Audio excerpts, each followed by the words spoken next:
Hey, what's up there, folks? Stu Myrick from the Horn, Sports Guys Talking Wrestling. Back for another week of fun and frivolity. Justin Simmons will join me here in a little while. You know what he likes to do. I think it's silly. I don't know what he sees in it, but okay, whatever. Anyway, yeah. We are... It's going to be an interesting week in wrestling. That is for damn sure. You've got, of course, you got SummerSlam on Saturday.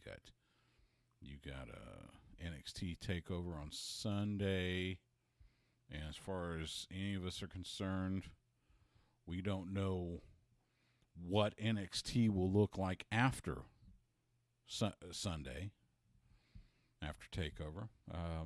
Through all the rumor and innuendo that has been put out regarding the black and yellow brand.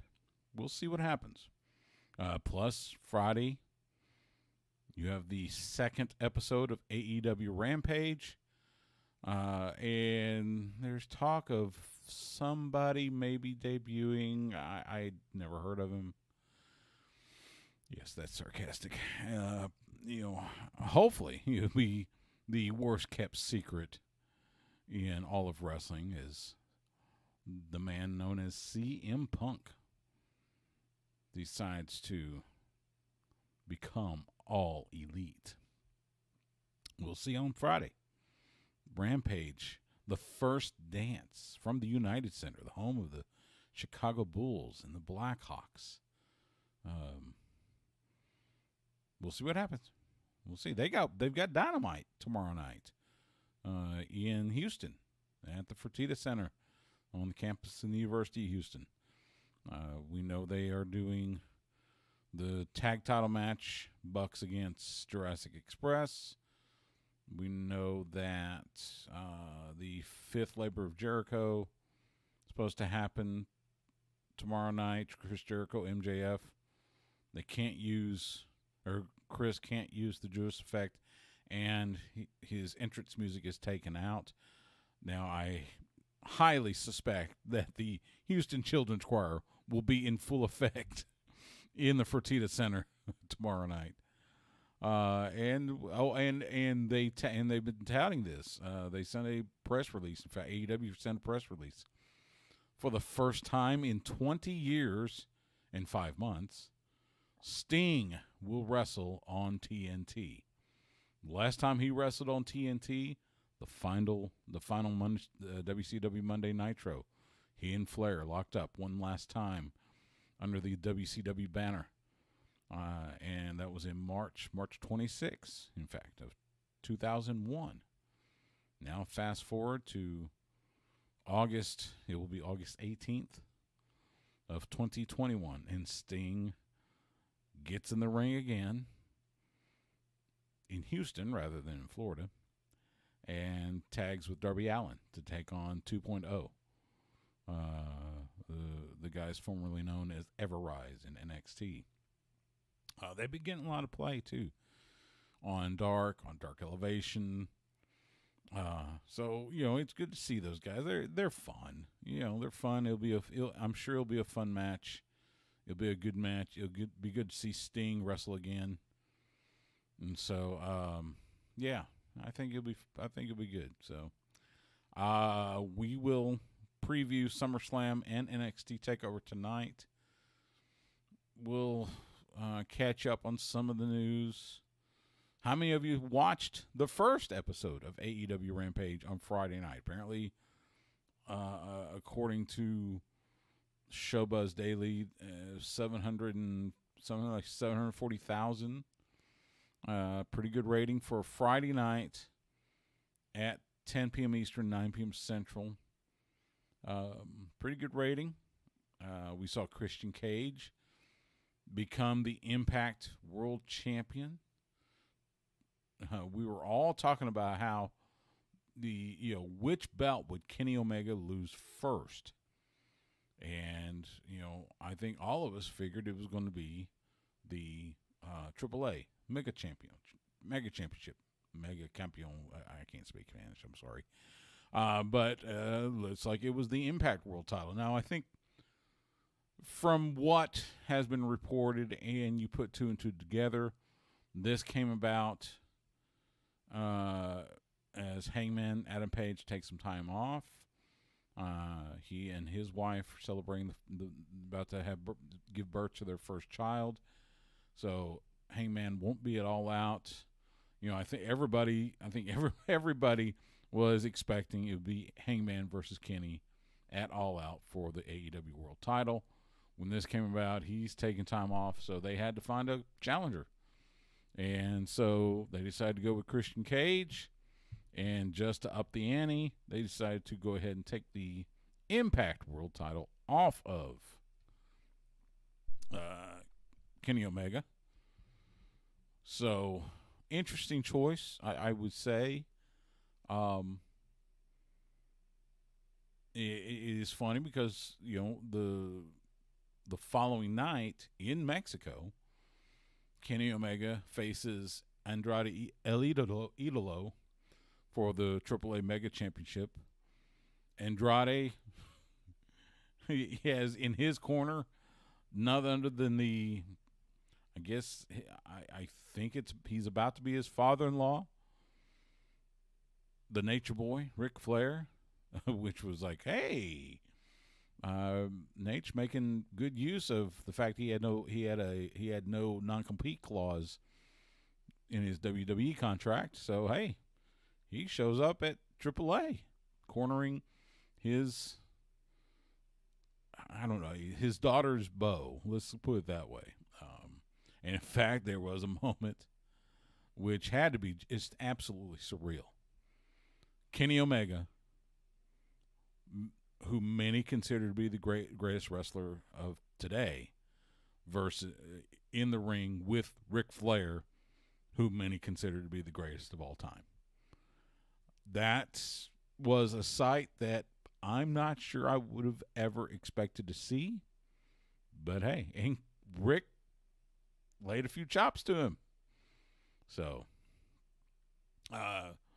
all that being said, Kenny Omega does retain the AAA title. And again, if you believe the rumor and innuendo, there was hesitation from AEW about their champion losing twice, 2 days in a row. The news came out today, I think, through Wrestling Observer, that in the end it was AAA's say so. It was their decision to make. They had the final say, and they decided to keep the title on Kenny. They may have different plans. I heard something about possibly Kenny versus Psycho Clown at a future AAA event. We'll see. Be that as it may, Kenny Omega's luggage is a little lighter now because you don't have the Impact World title and, by proxy, the TNA World title. So he's down to 2 belts. Christian Cage was at the recent Impact Wrestling TV tapings, which actually happened like yesterday and the day before. I won't spoil them, but you know, he makes some moves, so it was interesting. So that was interesting.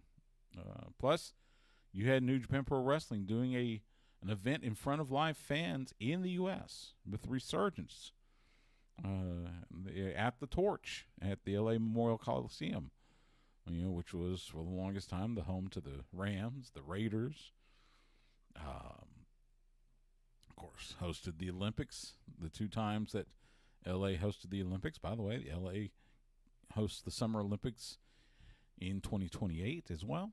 So, and we had a title change there. The Ace, Hiroshi Tanahashi, beating Lance Archer for the IWGP United States Heavyweight Championship. That was a little bit of a surprise because Lance had only gotten the title a couple weeks ago. Won it from Jon Moxley. And now he's already dropped it to Tanahashi. Don't get me wrong, I'm always a fan of Tanahashi, but it does seem a little odd. You also have a lot of the Japanese wrestlers, the Japanese New Japan stars that are here in America, because you know how it's been in Japan, the state of emergency in Japan with COVID-19 and the surges and the lack of vaccinations and everything. So, in fact, there was a report that New Japan had to pull 7 of their top wrestlers off of events they were happening now because of COVID. And that includes their world champion, Shingo Takagi. So we'll see. So that's why they sent a bunch of them here. They work in Los Angeles. They're going to have some of the, they got some other dates set up, including September. They're coming to Dallas Fort Worth. They're coming to, is it the Colwell Center, I believe, in Garland, in September. So that'll be big. Calling it Autumn. Let's see. Here we go. Yeah, at the Colwell Center in Garland. It will be Autumn Attack on. Let's see. See if I can find it. Here we go. On September 25th and 26th, 2 days. So, and as I mentioned, they got several of the Japanese wrestlers, along with the likes of Jay White and Filthy Tom Lawler, some of the other stars you've seen on NJPW Strong. So that's big doings. I think we talked about that a little bit. By the way, big thanks to Andrew Zarian from the Matman podcast for joining me last week, filling in, sitting in for Justin. It was great to talk to him, and it was kind of funny because Andrew, we first connected, he said, I've been waiting to come on your show. I told him, hey, you're welcome anytime you want, man. So it was kind of nice to hear that, though, the respect he has for us and for what we do. And, we're kind of the same philosophy. It's fun. We're not trying to break news. We're not being journalists. We're just talking about wrestling, and we're trying to have fun with it, which a lot of people seem to forget. They have their little silly sides and tribalism and all the other silliness. So we'll talk about that. What else?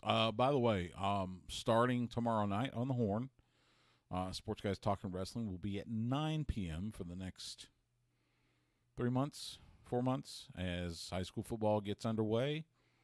Of course, IHS Fan brings back Under the Lights Wednesday nights at 7 on the Horn. They're only doing 1 hour this year instead of 2. So it's going to be Under the Lights at 7, Fight Night at 8 with Jordan and Eddie, and then Sports Guys Talking Wrestling at 9. All times are Central, by the way. 9 p.m. Central with myself and Justin Simmons on the Horn. As I mentioned, high school football getting underway. In fact, next Friday night, back for another season of Lake Travis Cavalier football. I'll be on the sidelines once again with Mark Honig and Bucky Godbolt in the booth. Thank God this year they start at home. The first 2 games are at home, including next Friday night against Arlington Martin. There's excitement about Lake Travis every year. They're going to do well. The quarterback, Bo Edmondson, he's getting offers, obviously. He's getting, he's got several offers. Plus, we get to see the debut on varsity of one Jacob Henry on defensive line. Yes, that would be the son of the world's strongest man, our dear friend, and AEW Rampage commentator, Mark Henry. So I suspect we will see Mark, because I think I've heard that there is talk that AEW Rampage will eventually be taped, or at least every other week or something like that. So we'll see Mark at games. I think. Now, if it's not, as long as they're doing live, then obviously Mark will be at wherever Rampage is. But I know he'll be keeping track. So, and he'll probably be texting me about it too. So, looking forward to that.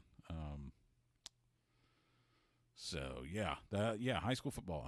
And of course, we'll have it's Lake Travis, Vandergrift, and Bowie here in the Austin area on the Austin Radio Network. Lake Travis on the Horn, 104.9. Bowie on 105.3 The Bat, and Vandergrift on AM 1260 and 101.9 FM. So, and of course, we'll surround it with Flex ATX on Friday nights. Snoop Daniel and the crew getting you ready for the Friday night lights of Texas high school football. For those of you that are outside the state of Texas, I've said it time and again, there is nothing quite like Texas high school football. Still waiting on Justin. I don't know what he just texted me. I don't know. I think he wanted to try to do the SummerSlam, the classic SummerSlam theme, which I'd like to do, but I don't want to get in trouble with the copyright police on Twitch and YouTube, so we may just deal with that. What else? Like I said, it's going to be an interesting week. With everything that's moving, with all the stuff that Andrew and I talked about last week regarding NXT, the theorized changes about who they recruit, who they sign. And we'll talk about this during the show. There's talk that NXT will tape the next 3 episodes of NXT on USA Network. They will tape them Monday and Tuesday after TakeOver. Now the word is that they will be back to live TV. That will be, let's see, let me get my calendar out. So that's, let's see, today's 17th. So the 24th, 31st of August, 24th, 31st of August, and September 7th, day after Labor Day. So those 3 episodes are allegedly going to be taped, and they'll be back to live TV on September 14th on USA. Now, what happens past that? Again, we talked about that, with the changes, with the, it is obvious now that WWE, Vince, Nick Khan, the powers that be, see NXT as developmental. It is no longer being considered the third brand. It's no longer considered to be on the same plane as Raw and SmackDown. And they want to try to get back to that. And so what that looks like in the next few months, only time will tell. So I've got, speaking of NXT, we got NXT on right now. It's their go-home show for NXT TakeOver. We've already seen Ilya Dragunov defeat Roderick Strong from the Diamond Mine. It was supposed to be Roderick Strong challenging Kushida for the NXT Cruiserweight Championship. The tweet came out earlier this afternoon that Kushida, it was not medically cleared to compete tonight, so that match was off. So now so Roderick Strong issued an open challenge. Here comes Ilya Dragunov, who is scheduled to face Volta for the NXT United Kingdom Championship this Sunday at TakeOver. And Dragunov was victorious, even with the Crimson Mask. Very impressive. And I'm almost ashamed that I have not seen more of Dragunov. I don't catch NXT UK much, so that may be why. So, but I will definitely be watching for him Sunday at Takeover. We've also seen the whole thing with Cameron Grimes and I still call him Eli Drake, LA Knight, and Ted DiBiase. Heading towards their match at Takeover. If Grimes wins, he gets his status back. He's no longer the Butler. But if Knight wins, Ted DiBiase becomes Knight's Butler. So I think you kind of figure out where that one's going. So, what else? Oh, congratulations, Fuego del Sol. That was probably one of the better moments on TV that we have seen in recent days. For those of you who did not see it, it was Fuego del Sol taking on Miro for the TNT Championship. And if Fuego won, he'd get an AEW contract as well. Well, Fuego came out, as soon as the bell rang, he came out. And he was like on fire. He was pulling out everything he could. That lasted about 45, 60 seconds. And then Miro went Miro on him and eventually defeated him. So, of course, sad times, and they go to commercial break. They come back from commercial break, and Fuego's still standing in the ring. I'm going, okay, this is odd. Well, all of a sudden, Sammy Guevara's music hits. Here comes Sammy Guevara, and here comes Tony Khan with a clipboard. Tony hands it to Sammy, gives him a hug, and then Sammy comes down the ring, and from all reports, this was a total shoot, to use the parlance. This was totally real. This was not staged. This was not. Fuego did not know. But Sammy gets in the ring, says, look, you've been with us for the last year. Everybody in the back loves you. I love you. You're my best friend. And so it's my pleasure to finally officially say Fuego del Sol is all elite. Fuego gets his contract. He gets his dream. And I'm telling you now, you could see, even with the mask, you could see the emotion. He was welling up as Sammy was coming down, and it was pretty special. We've known Fuego for quite some time. Seen him at many independent cards here in Texas. He works his tail off. He does everything to get over. And when I first saw him, it was like, okay, first of all, this guy is maybe 150 pounds soaking wet. He looked like his ring gear was too big for him.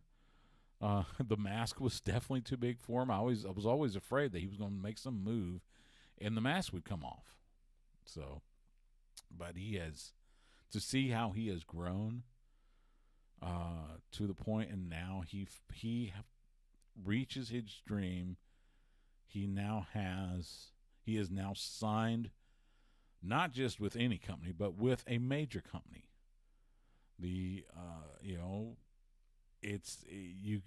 couldn't help but feel for him. You couldn't help but cheer for him. So, congratulations, Fuego del Sol, on getting the contract. Where is Justin? I'm tired of vamping.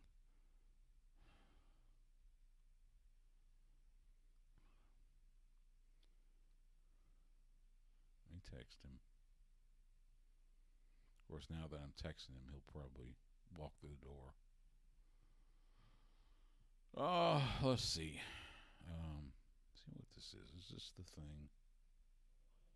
Yo, man, I'm behind, but I have a great entrance plan for tonight.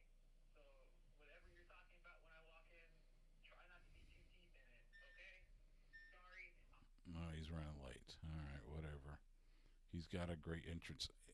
You know, if you're watching and listening, watching because we're not recording. But if you're watching this, let me know, comments or Twitter at SGTWATX. What do you think of Justin and his quote entrance? Because quite honestly, it kind of annoys me. I want him to be here so we can get going. We can start. And it's just if we need to start at 8 instead of 7:30, that's fine. But I'd rather him just be here. So the whole I got to make an entrance. You're not that. I love Justin, but he ain't that over. So let's see. Let's just see what else is going on.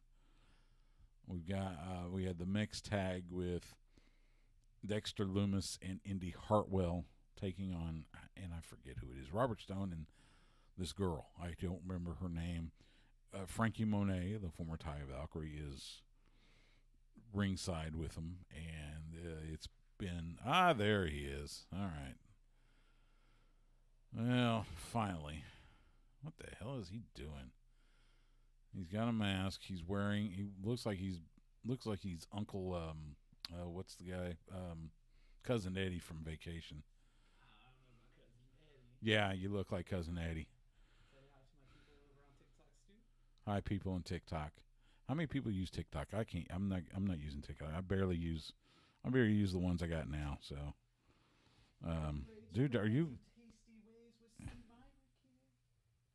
So make sure you listen live on Twitch. Okay, sure. And on the horn and Anyway, hi. You're finally here. What happened? Did you get caught in traffic, work, last minute play-by-play gig? talking business, yeah.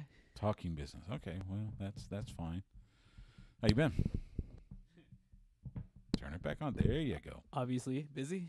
Yeah. Yeah, just trying to keep up with everything. Gotta get to San Antonio this weekend. Oh yeah, Work on you my got boxing, notes. don't you? Yeah. I forget what the card is because I got to post it on the work Twitter. Well, that's good.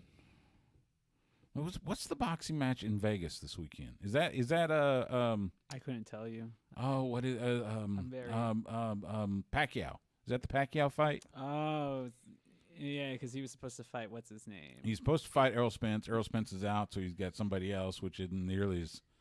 But apparently, and we'll talk about this, but apparently SummerSlam they've made an agreement with the Las Vegas Visitors Conventions Bureau that SummerSlam has to be done by.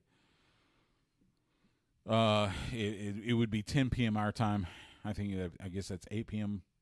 Pacific, so that people can make it to the boxing. And they can just walk across to, I guess it's T-Mobile. Again, why have it on Saturday night? That's when the stadium was available, I guess. I don't know. Maybe the Raiders have I don't know if Raiders are home preseason. Let's see.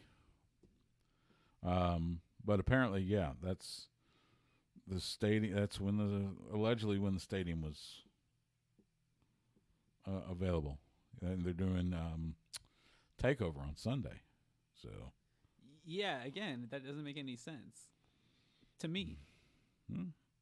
To me, which is the most important thing. Me. I've been watching a lot of old school like WWE, so it's just like the characters were so good. Bobby Heenan, and it also made me think about what is the best SummerSlam for you, because I know what SummerSlam moment's my best, my favorite. That's the question I would pose to all the listeners out there. your favorite? Well, let's not say best. Let's just say favorite. Well, No, the Raiders are on the road. I mean, there is a constitute for best SummerSlam match. I don't know which one that would be. There's been a lot of good ones, but they're not as easy to remember for me as they are, I guess, for WrestleMania moments, so to Okay. speak. Raiders are at the Rams. They're at SoFi Stadium. So I don't know why. I don't know what else would be at Allegiant Stadium. But hey, that's what they arranged. No, so Yeah, but I don't know. I think it's just a missed opportunity, missed opportunity for what? like to not have it on the traditional day. Okay, but as I said, if Vince wants it in a stadium, he wanted to do it in Las Vegas.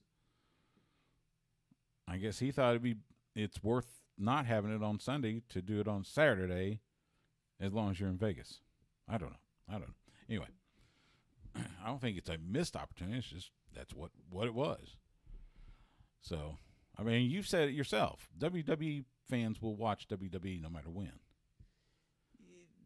Yes, but the point of these events is to try to draw in as much casual viewerships, because this is, and it's kind of funny that you talk about it this way, because I kind of feel that was like the whole premise of this entire show, is that SummerSlam doesn't feel as big as it's supposed to be. Well, but that's every WWE pay-per-view. No, I said the same thing about WrestleMania. No, WrestleMania felt right. WrestleMania had the right. WrestleMania. The only reason WrestleMania felt even slightly big was because that was the first event in front of fans they've had in a year. But it hit. I mean, everything that they put out that night, like the main. It was fine. Yeah, I mean, but it was a good show. The show, but I'm talking building up to it, and that's something else. WWE, for whatever reason, their build to pay-per-views has been a little lackluster, quite frankly. But the pay-per-view itself turns out to be pretty good, you know. I mean, and I think SummerSlam probably will be the same. But the build, Monday Night Raw build was awful. You know, it was like, okay, whatever, because it was more like Monday Night rematch. But that's okay. Let's get going. Let's get going. And coming in hot tonight. Yeah, it's not hot. That's just what it is. So, all right, do that. Here we go.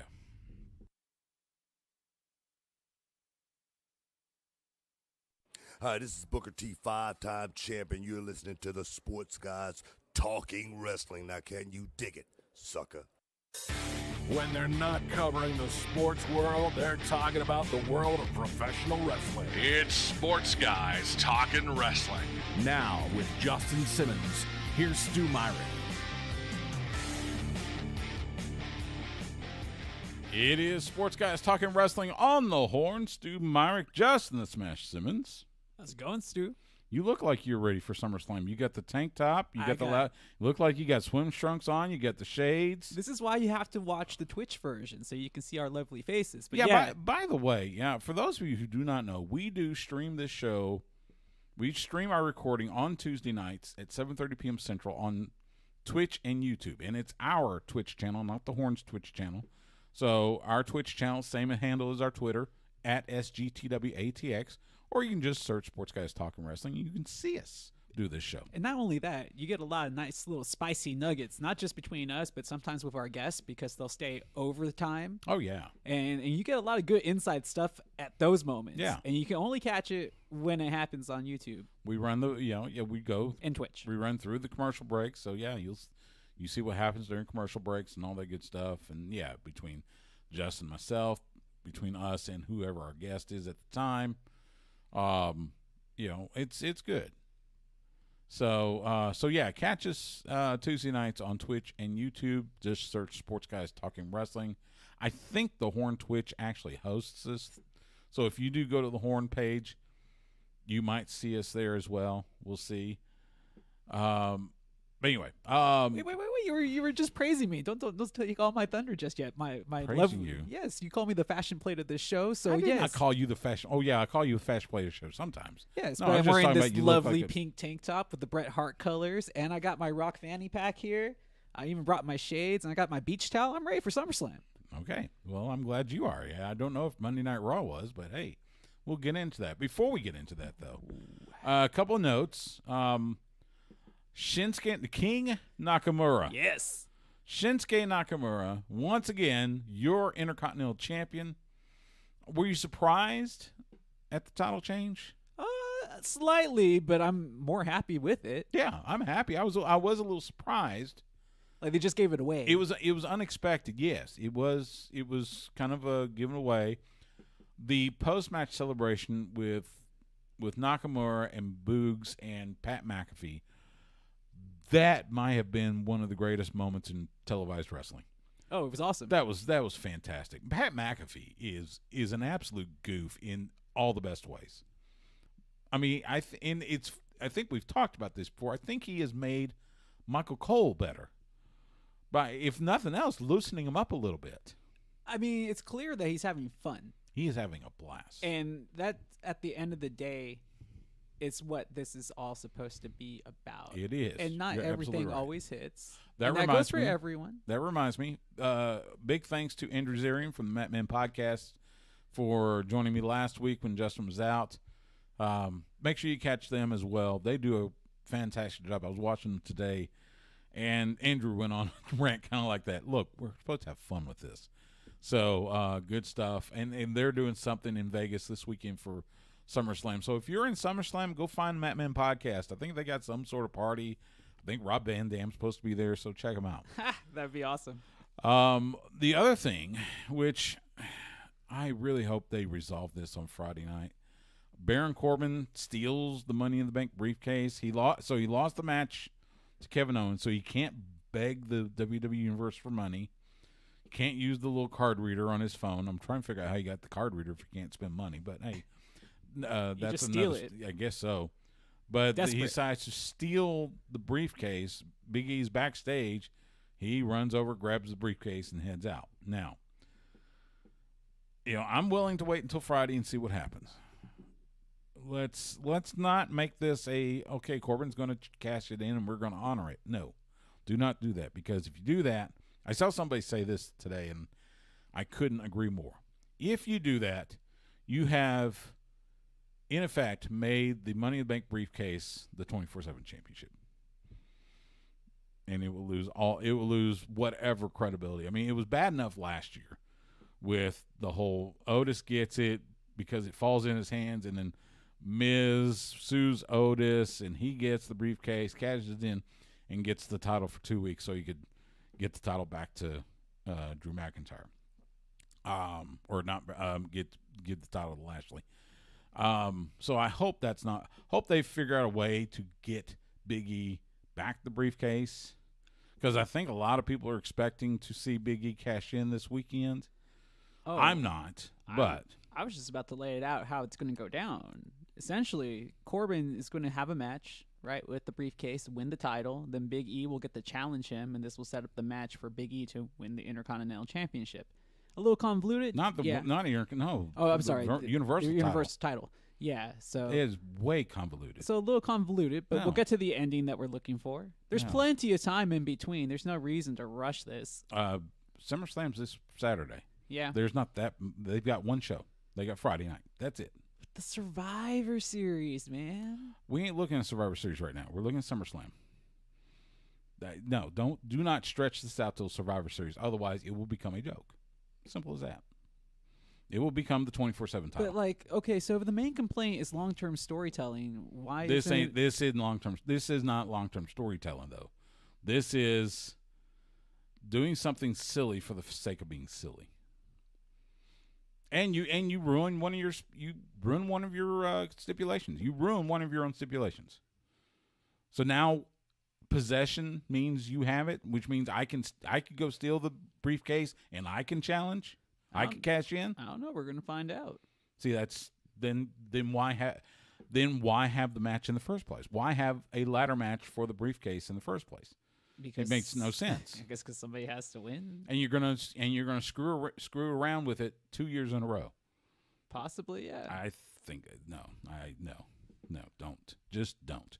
One other note before we get to SummerSlam, Monday Night Raw. They've had a couple of vignettes. Apparently, we need to pay tribute to Elias.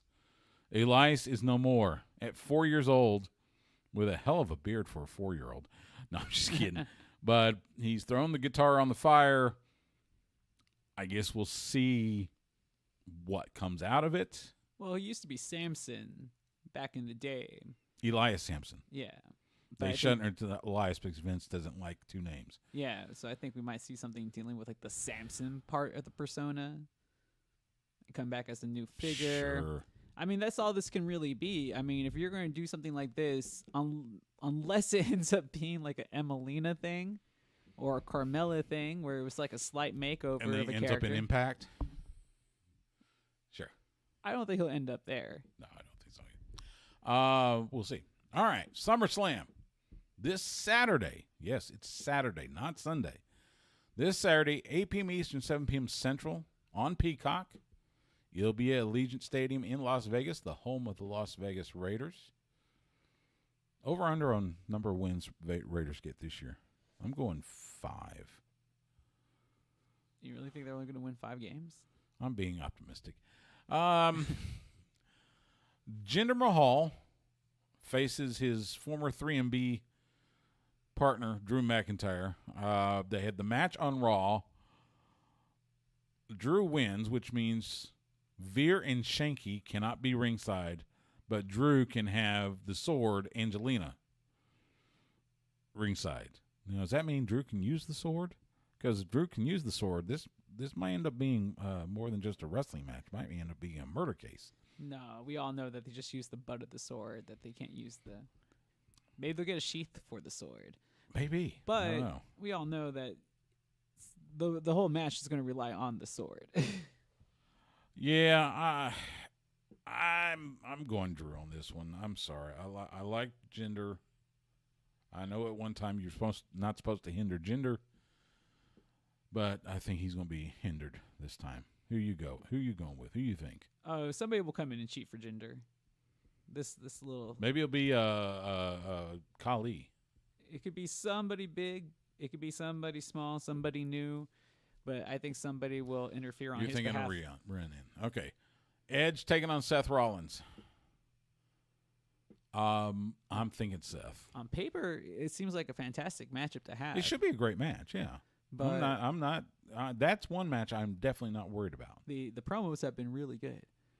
I Yeah, mean, as absolutely. one would expect, right? Yes, Between the build two. to this match. This is one of the few matches where the build has been really good. I mean, it would make all the sense for Seth Rollins to win, but I'm going to say Edge. You're gonna say it? Okay. I I'm gonna think- say Seth because you're right. It would make sense. I just think it's because the WWE might give people a few good feeling moments before we get to the end. Well, I think okay. Good God, I can't believe they actually booked this match. Alexa Bliss versus Eva Marie. Were you not like impressed Here's with the my promo question. yesterday? Here's my question. Can you count on one hand the number of wrestling moves Eva Marie has performed since she has returned to WWE? Because I think I can. Okay. I think I've seen a Let's hear the list. slam, Okay. Body slam? Side a slam? body slam. I think I've seen some form of a kick. I think that might be it. And I'm not talking about like for each match. I'm talking cumulative. Every match that she has had, that's how many moves she has performed since her return to WWE. Well, I mean, yeah, And now you're going to put her in against Alexa Bliss, who, look, and Alexa Bliss is a fine wrestler. Now we all know this is going to involve the doll, and there's going to be voodoo and shenanigans. We saw the thing with, I won't call her the name. I'm going to say Piper Niven because I give her respect. We saw her in the whole stare with the doll, and she's now scared of the doll, and I got a feeling there's going to be some sort of a deal where Piper is influenced to interfere on Alexa's behalf, so that's why I'm going to go with Alexa. Oh, well, yeah, definitely. Alexa Bliss is going to win. I'm just interested to see how she wins. I'm not.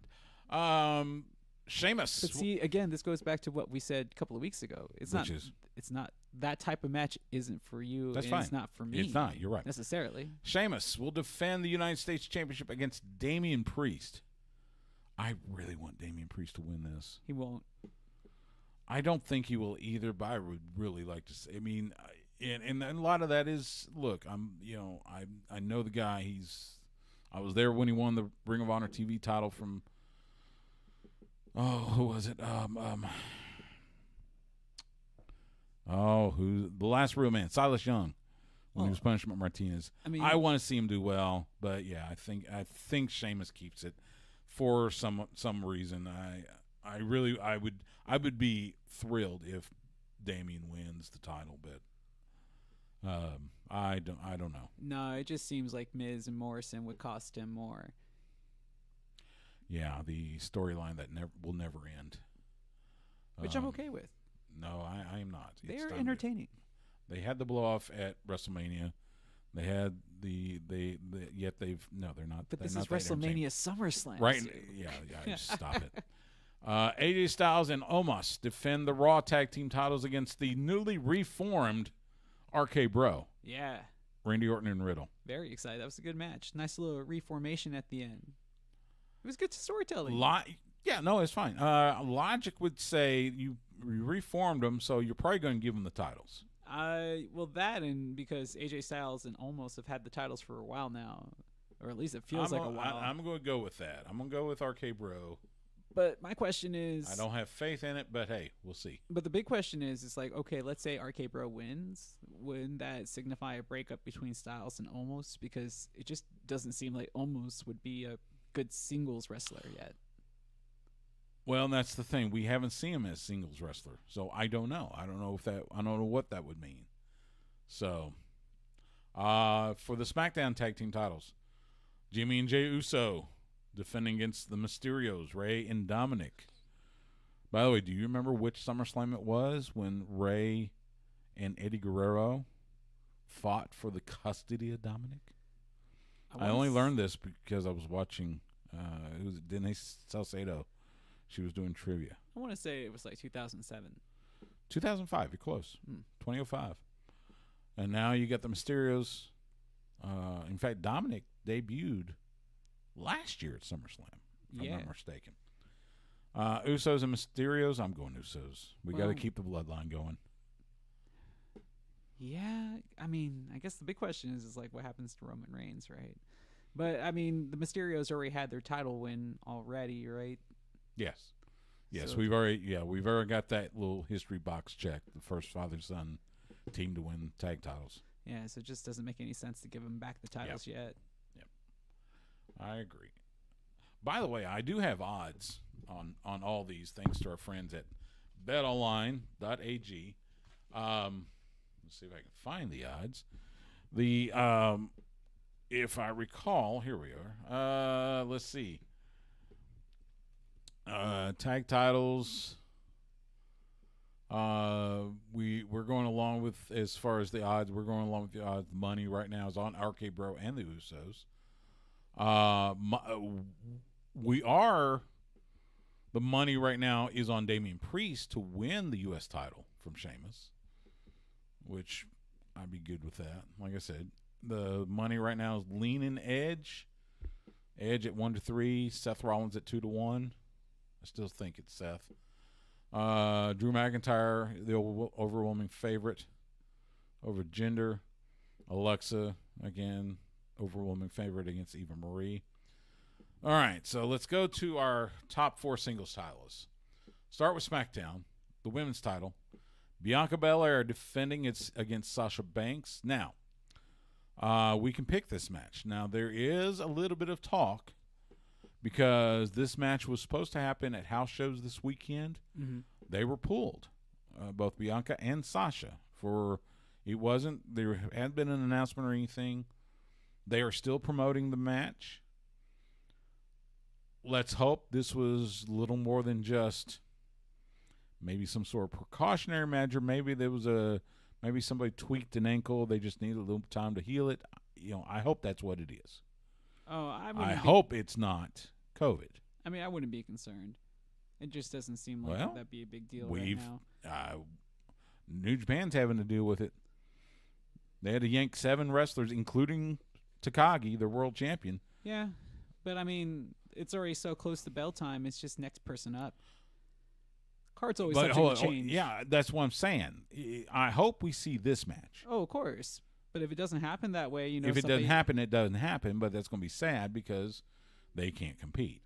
I'm not saying, next person up. Both these people could possibly be gone. They would have to scratch the match altogether. Well, there will be no title match. So I hope that's the case. I hope it happens.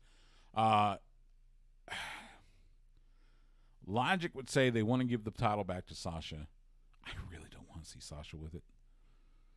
I want them to continue with Bianca. I think Bianca has. I think Bianca has definitely grown as a champion and as a wrestler. And I know the money's in the chase, but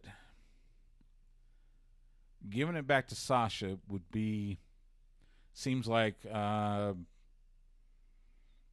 don't know. I'm torn, like I said.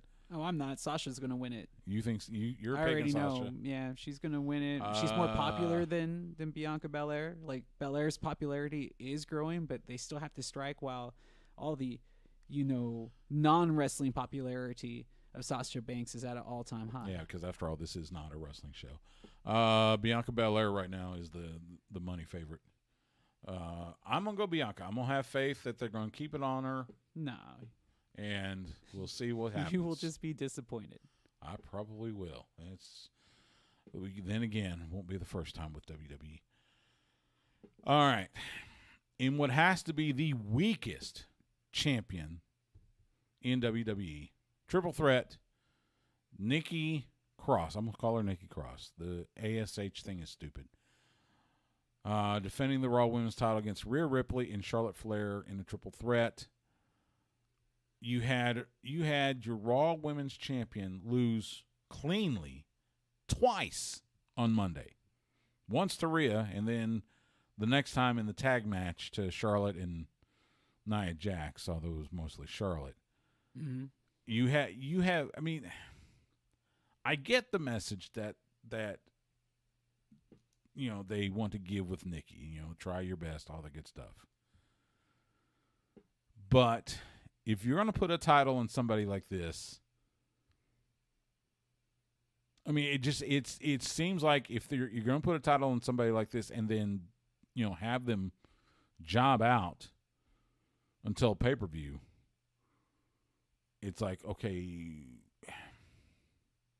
why waste a reign like that? Why waste a cash in like that?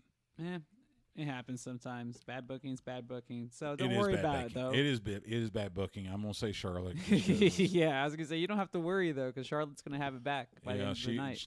And that's why I don't want to see Sasha win the SmackDown title, because then we're back to Charlotte and Sasha. But you know that new stars have already been created. Like, you have a new star in Bianca Belair, but it doesn't necessarily mean that she has to hold the title. Like you even said, the money's in the chase. Money is in the chase. And if they want to do Survivor Series, sure. I just want to see somebody else. But there is nobody else, dude. That's and who else the sad is? part too, But too. No, it's not You sad. don't. It is sad. You No, don't but have because you don't have Bailey because she's out with injury. The women's roster is paper thin right now, so you don't have anybody else to put on there. Exactly. Who else would be better? So It has nothing to do with better or worse. You don't have anybody. Period. It's not her fault, and it's not Charlotte's It's fault. That they have been hold so on, good. Hold on. Not once did I ever blame the wrestlers. I blame the booking. I blame the fact that WWE has released almost 50 wrestlers since the beginning of 2001. I blame the fact that they can't figure out how to book a strong champion outside of the two males. It has nothing to do with the wrestlers. The wrestlers are doing what they're told to. Yeah, but it's good, stupid. So But it's stupid. So anyway, yeah, we know Charlotte will get another title. Who knows? Maybe they'll have her break her dad's record now that Rick is no longer in the company. All right. But she deserves it, though. Oh, she does. Real quick, Lashley Goldberg for the WWE title. As much as I would love to see Goldberg win, How dare you say that? Just for the sake of Why meltdown. Why would you? Just for the sake of the meltdown? Meltdown. What you're doing right now. Gosh. That is what I want to see. I want to see the internet wrestling community do exactly what you're doing.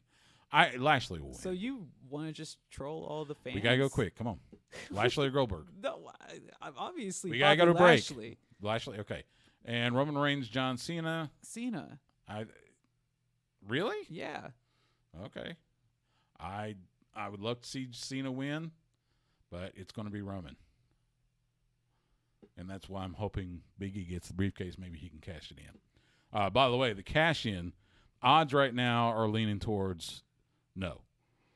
So we'll see.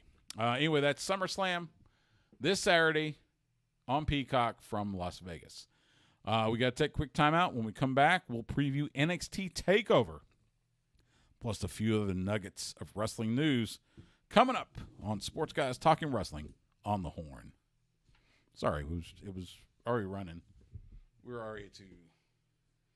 over almost 24 minutes, so sorry. No, I'm again, it's raw. It's raw, and it's raw. So we know whatever is going to happen, it's going to be bad booking. So why not root for calamity? Because I don't want to see Goldberg on WWE television if I don't have to. See, I don't mind it. So I don't understand. So you don't have a problem with Goldberg, but the doll and the almost superhero doesn't work for you. Like those are at least legitimate storylines. Actually, no, it's not the almost superhero. I like the message. That's not what I have the problem with. What I have a problem with is booking your Raw Women's Champion to consistently lose. She's lost more than she's won since she got the title. Last time I checked, that's not how you book a champion. And I'm just a schlep, behind a microphone. But hey, that's just me. I mean, the Goldberg thing. I laugh just because it's silly. Everybody gets up in arms. It's kind of like, it's one of those things. No, I don't want to see Goldberg win the title, really. But just for the sake of, it's kind of like back in the days of the BCS. Having, 1 and 2 end up being, I forget who it was, I don't know. But, you wanted the group of 5 team to win just for the sake of throwing the BCS into chaos. It's one of those things. It's one of the, look, no, don't seriously, I'm not even sure I'm glad to see Goldberg back. It was kind of cool to see his son in the football. I think that was... No. I'm pretty sure that was San Antonio Churchill. No, none of that was cool. That's lame. That was so lame. What? They wanted his son out there with him in the football team? Yes. It was lame to you. I liked it. Yes. You didn't like it. That's okay. And you're talking about demographics and all this other stuff. You made that kid the biggest heel of the wrestling community. Why? Because nobody wants to see Goldberg. He's a 15-year-old sophomore at high school. He's not a wrestler. Why is he a heel? Okay, why is he a heel? He's not even a wrestler. Because nobody wants to see Goldberg. And because he's wrestling for his son. The crowd in San Antonio cheered for him. Oh, that's just all piped in stuff. And because it was in San Antonio too. Yeah, he already moved to Texas. Everybody already knew that. Yeah, that's what I'm saying. It's just like there was nothing. You make it sound like if that by some that Lashley will win, and somehow if Goldberg leaves, everything will become right. There's still 4,000 problems wrong with Raw. Yeah, but Goldberg doesn't have to be one of them. Goldberg is the least of their problems. There should be Brock Lesnar. It's the same thing. Yes, it is the same thing as Brock. It's the same thing as Cena, for that matter. It's the same. Well, not necessarily Cena. No, but Brock would have been more acceptable. That's what everybody wanted to see, and I know they couldn't make it happen, but nobody wanted to see Goldberg. See, I'm bored with Brock. This is the part that. And I'm just weird. I'm just weird. I'm weird. I know I'm weird. I know I may be one of very few. I'm bored with Brock. But we haven't seen the match between him and Lashley for this type of the title yet. Yeah, that wouldn't be bad. I just don't want it to be for a title. I don't want to see Brock with a championship around his waist being gone 3 months at a time and only see him 3 or 4 times a year. But I think that's what makes him the most special attraction. It doesn't. Because he's like one of the few It's people the that old can do saying. It's the old saying. The title doesn't make the man, or was it the man doesn't make the title makes the man. Brock doesn't need the title to be special. He doesn't need to be world that. champion. But it makes the title special.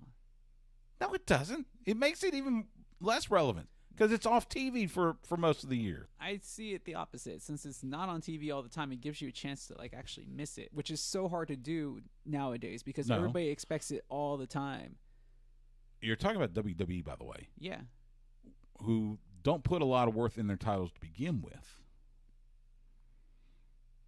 I mean, you look at every match on this card, every title match on this card. Name one match that is made better by the fact that there's a title on the line. The championship match. Which championship? Which one? Name one. Shoot, both of them. Hold it. There are 1, 2, 3, 4, 5, 6, 7 title matches on this card. Okay. So Name one match where the title makes the difference. 1, Sheamus versus Damian Priest. 2, That this could be- tag title match between RK Bro and AJ Styles. No, Yes. no. Yes, it does. It's a making moment. That one I for could see a little bit, but they could have that match without the 3, title. Bianca Belair and Sasha Banks. Makes it even better if that's for a title. 4, this triple threat match because you have to determine whether Charlotte really is that great. If Rhea's going to be able to get that push that she deserves, or they're going to continue to push Nikki That's Cross. the and this worst is where book she has- storyline on that. But is you're one, saying the title has to matter, and the title matters there. the match doesn't even matter. But the title matters in this case. Eh. It makes it matter a lot more. 5, Goldberg versus Lashley because I wouldn't care if it wasn't for a title. And 6, obviously Cena with the possibility to pass up Ric Flair in WWE lore. Yeah. So, yeah, the title makes a big difference, But except still- for the SmackDown one because both teams have already won it, and both teams are already pretty much near the top of You can their- believe what you want. As I said, WWE doesn't put that much worth in titles anyway. So I just don't think you're giving them enough credit sometimes. no, I don't. No, I don't. For good reason. I've watched them for 40 years. They don't. But again, Look at what they've done. Which part? Let's just take the last 5 years. Okay. Let's just take the last. So Roman Reigns finally has ascended to the top where he should have been 5 years ago, but he's there now and hold he's on, strong. Hold on. He had the title after WrestleMania 32. Yeah, but now he's like a legit champion, like a star. Because he's a bad guy now. Yeah, that's what needed to have happened back then. I might give you that, and that's SmackDown, by the way. So and we've said SmackDown is booked much better than Raw. Which may be their A show now. That's what it feels We've like. said that. We've said that. That I said. Tell me on Raw. I mean, it just I don't know. It's you make it sound like you make it sound like Brock Lesnar wouldn't be special without the world title, and that's simply not true. Because he really is the final boss character. Because nobody can beat Brock. So he doesn't need the title to be that. He can just be Brock. But that Undertaker didn't need the world title. yeah, but he has streak. That's what I'm saying. The streak was there more- are other storylines.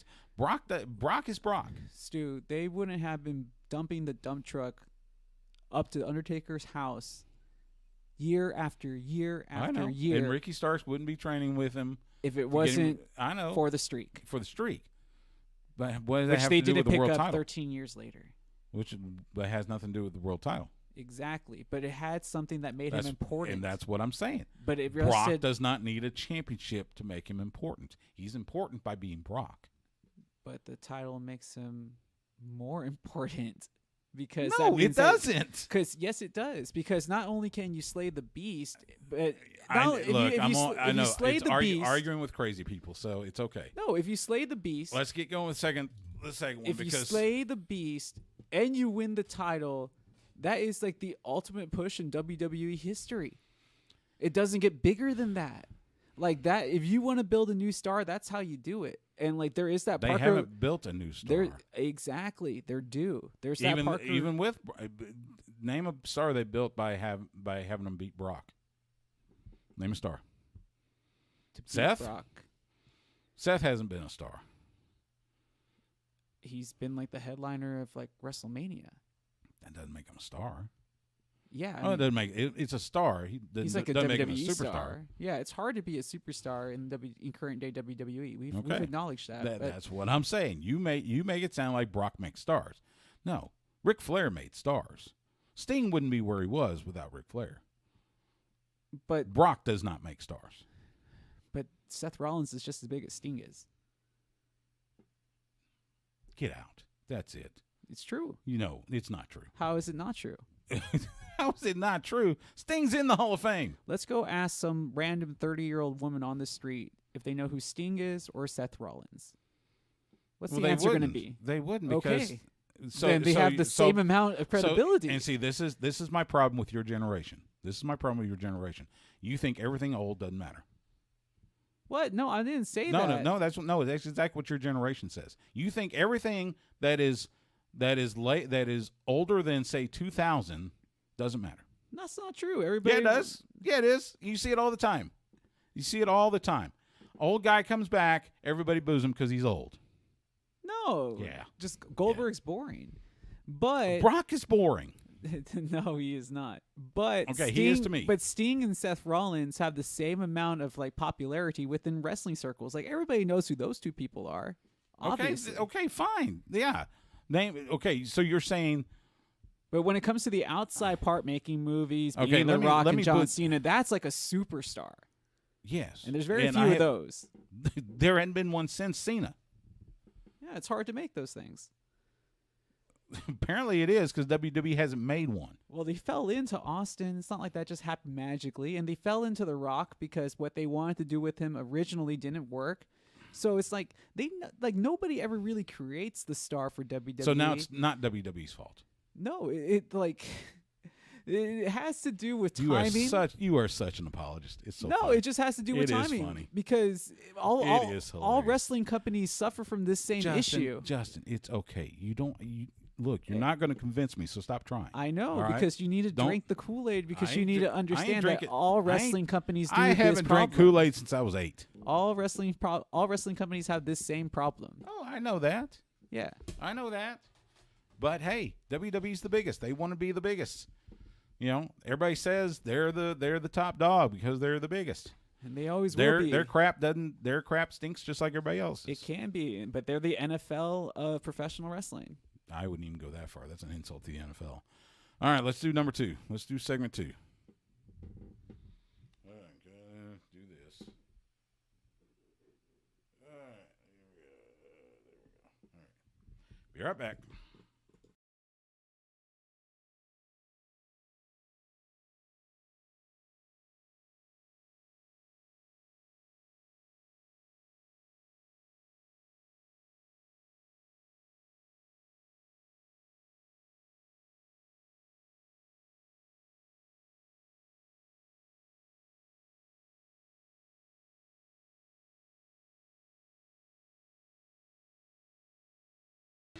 Sports guys talking wrestling on the horn. Stu Myrick, Justin Smash Simmons. Let's see. I got to bring up my run sheet again because I got so many sheets. Damn it, sheets. Man, it stinks when you have all these sheets. Where'd it go? Did I lose it? It was a very passionate Twitch portion of the show. Yeah, you got to watch the Twitch channel. Justin trying to convince me that Brock Lesnar matters. And he does in some circles. All right, here we go. There it is. All right, before we get to NXT, did you catch the first episode of AEW Rampage? Did not. Oh, man. Missed 2 special moments. First of all, we talked for several weeks, and I had asked Andrew about this. Which belt would Kenny Omega lose first? Mm-hmm. And I think we all kind of agreed it would be the AAA title. Yeah. Well, it wasn't. Because with the whole Hangman Page, being off to, be with his wife as they give birth to their first child, they had to have an opponent for Kenny for All Out. Here comes Christian Cage. And to make the juice a little sweeter, they had Christian Cage defeat Kenny Omega for the Impact World title. So yeah. Christian Cage, your new Impact Wrestling World Champion. That's kind of cool. Kind of neat seeing. And Christian Cage has been at the Impact TV tapings. We will see those, I guess, starting this Thursday on Access TV. But yeah, pretty cool seeing Christian Cage with the world title. Well, the Impact World title. The Impact World title. Kenny is still the AAA Mega Champion. They had Triple Mania over the weekend in Mexico. He defeated Andrade El Idolo. I hope I said that right. You did. Did you see who was in Andrade's corner? Woo! Yes, I did. Boy, they talk about no non-compete. No non-compete himself, the Nature Boy Ric Flair, in the corner. And I got to admit, in a sight I never thought I would see in a wrestling ring, Kenny Omega, who many consider to be the best wrestler today, and Ric Flair, who many consider to be the best wrestler of all time. Yeah, taking the figure 4. And taking some chops. Well, I think he gave the figure 4 to Conan. But Yeah, he gave that's some right. chops to Kenny. Yeah. Or not Conan. Yeah, it was Conan. No, he gave them to yeah, both. yeah. Anyway, that was really cool. So, You're one of the few people that think that. what? Flair was in... Yeah, did you not see the fallout on social media, Stu? Like, people were, like, irate that he got into the ring and had done anything physical. Yeah, I know. And I don't want him to wrestle. But, hey, throw a few chops? Sure. Why not? I mean, are you okay with People- him taking a bump? I mean, it's Ric I Flair. don't know. Most of me says no because of his age and his health. But I don't know. I mean, throw a few chops I'm good with. But, yeah, I'm not sure I want to see him take a 'cause one-wing he's- angel or something. Because, he talked about wrestling again. He did, and we don't need to see him, just like we don't need to see Hogan in the ring. Just like you feel you don't need to see Goldberg. And, I'm kind of with you Yeah, on but that. Flair's better than Goldberg. He is. I don't know. It's weird. I mean, Ricky Morton's still got it. And they do. You're right. Let's get to NXT TakeOver. That will be on Sunday. Again, WWE playing Bizarro World here, because usually TakeOver's on Saturday and then the regular pay-per-view's on Sunday. But this time, NXT TakeOver 36, Sunday, 8 p.m. Eastern, 7 p.m. Central on Peacock. It will come to us from the Capitol Wrestling Center in Orlando. But does it? By the way, what's your thoughts on the Capitol Wrestling Center? I mean, it's okay, but I think the question I was have for you is, like, does this even matter anymore? Because NXT just doesn't seem important anymore. Andrew Zarian and I are talking about that a little bit with, I think the pay-per-view will matter if, for nothing else, we might get a glimpse into what happens afterwards. Like, this is like the last If you real believe- remnants of NXT as is. Yeah, if you what it believe was the originally rumor, intended. yeah, if you believe the rumor and innuendo, there's the talk that they want to go back to getting bigger guys, heavier guys. They're not necessarily looking at the indie darlings. They're not, they want to be back to pure developmental, which is going to make NXT TV interesting. And in fact, Andrew and I had talked about, okay, so then what's the case? How long before WWE decides they don't want NXT on USA? They want to put it back on Peacock. Yeah, but USA had signed a contract. They do. And they were upset that they got a tape show instead of a live show as it is. Well, they haven't gotten the tape show yet. They will get 3 tape shows after TakeOver. but They are allegedly supposed to go back live on, I think it's September 14th. Yeah, but I mean, obviously, you have to settle up with the television company, and they're not happy with the way the deal. Well, currently is going. they're not happy with several things with WWE, but that's another story. But yeah, they expect live shows. We saw that. In fact, it was Andrew that tweeted it out. So we'll see what happens with that. Let's go through the card real quick. This is it's a 5-match card, just like what we expect from NXT. You got LA Knight defending the $1 Million Championship against Cameron Grimes, who is currently his butler. If Grimes wins, he is no longer the butler. He gets his status and his money back. But if Knight wins, Ted DiBiase, the $1 Million Man, the Hall of Famer, that dirty, dastardly leader of the Rat Pack, becomes Knight's butler. Oh man, I hope Grimes loses so much. I don't know. Yeah, it'll be interesting, but I think Grimes wins this one. No, don't you They're not dare. going to put. They're not going to put. They're going to put DiBiase as a butler. I want to see the verbal jousting between DiBiase and LA Knight. Oh, we've already seen that. We've already seen some of that. So I know, but having them together. We're gonna see. I'm going to say Grimes. You're going to say LA Knight? Yeah. Or Eli Drake, whatever you want to call him. I know. I've been saying Eli Drake all day. In a 2 out of 3 falls match, they're calling this the undisputed finale. Yep. Kyle O'Reilly, Adam Cole. Hold on, where's my thing? Hold on. The first fall, as chosen by Kyle, is going to be a standard match. The second fall, as chosen by Adam Cole, is going to be a street fight. The third fall, if it happens, per GM William Regal, will be a steel cage match. So this is all going to end in a cage. Yeah. I mean, Adam and this Cole's is gotta win. well, not necessarily, because remember they've been and a lot of this is going to be dependent on whether Adam Cole resigns. Remember, Adam Cole's working on a kind of a contract extension. Yeah. So after Takeover, unless he resigns, he is no longer signed by WWE.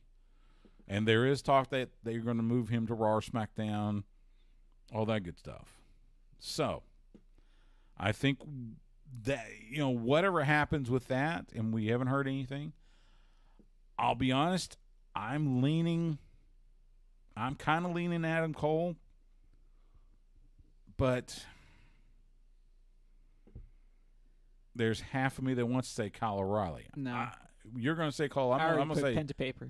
I'm going to say Kyle just for the sake of being different, and we will see what happens, afterwards. Raquel Gonzalez defending the NXT Women's Championship against Dakota Kai. We saw this story kind of break 2 weeks ago on NXT.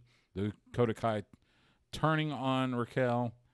Again, this is kind of one in the same sense because there's been talk that they want Raquel on Raw or SmackDown. They probably do, but there's no real space for her just yet, so I think she just wins just to win. Oh, we just talked in the first segment how thin the women's roster is on SmackDown. But the problem is, and I was trying to finish that explanation for you, but the problem is that even though it's thin, the players at the top are elite level players. And we still have Becky All Lynch two of somewhere in the wings.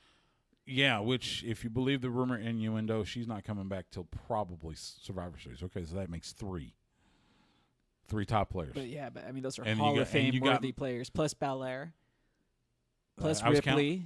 No, hold on. Hold on. Ripley's on Raw, not SmackDown. I know, but I'm just saying, like, in general. I'm talking on SmackDown.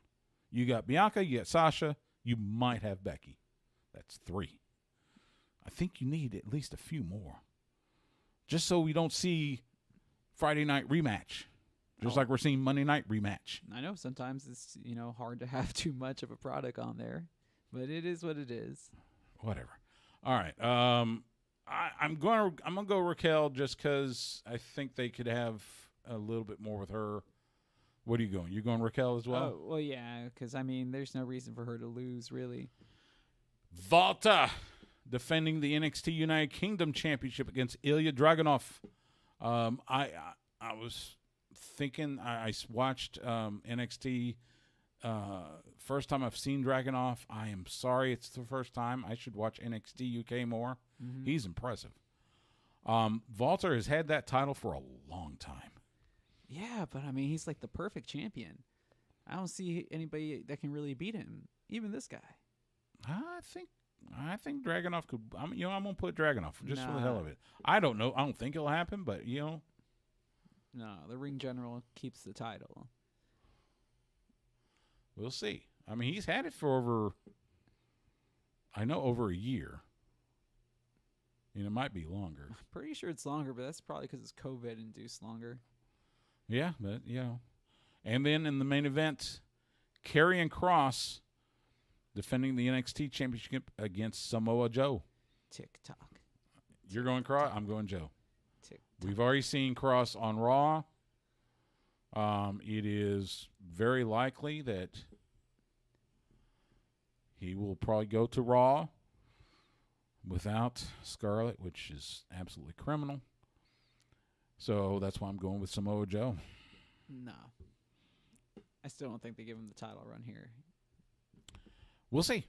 Maybe they have. Maybe they'll keep carrying there. I don't know. Stu, I really think this is going to be like the first real reminiscence of post what NXT used to be, and it starts with this show. Like you get the last hurrah, but you'll also get the start of what like the new NXT from this point on. Also, Okay, what do you see the new NXT real quick? what do you see it as it being? It's going to be like main event, a B-level show at best. It's going to be like 205 Live probably in the future. That's why I'm thinking it will be. We'll have Go back you, to just you won't network see, like you said. You won't see guys like you won't see guys like say our boys MSK. You won't see guys, the smaller wrestlers. It'll be guys that look like Walter. It'll be guys that look like Samoa Joe. It's. Yeah, and then from there I don't know. We'll see what happens. Well, if Vince and Bruce Pritchard take more control over the booking, yeah, it's going to make NXT no longer special. But oh well. Anyway, that's NXT Takeover this Sunday from the Capitol Wrestling Center in Orlando. We're going to take a quick time out. When we come back, I'll let you know what's happening in independent wrestling around the area. You're listening to Sports Guys Talking Wrestling, and you're listening to The Horn. Volta. I know, right on cue, right? I know. With Imperium, and now he's the post-match beat down. Because it's going to be those two at Takeover. But I am impressed with Dragunov. Yeah, but I like him. I just don't see him being Walter.